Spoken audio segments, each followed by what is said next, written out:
Mesdames et messieurs, selon nos sources, les chiffres d'affaires en France ont chuté dans de nombreux établissements jusqu'à 40% depuis l'obligation du certificat, surtout dans les villes. En Italie, la baisse serait d'environ 25%, bien qu'à l'heure actuelle, seuls quelques-uns ont été touchés par l'obligation du certificat, car la plupart des clients sont encore sur les terrasses.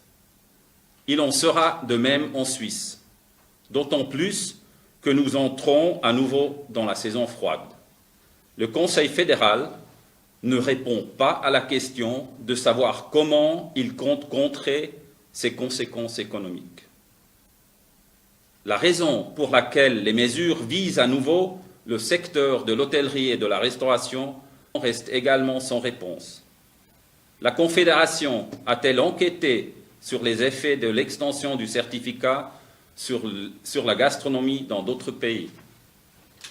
Ou encore, qu'attend la Confédération d'une prolongation du certificat en termes de nombre de cas et d'hospitalisation?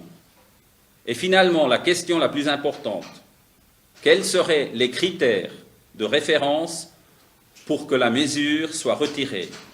Le taux de vaccination ou le taux d'occupation des hôpitaux?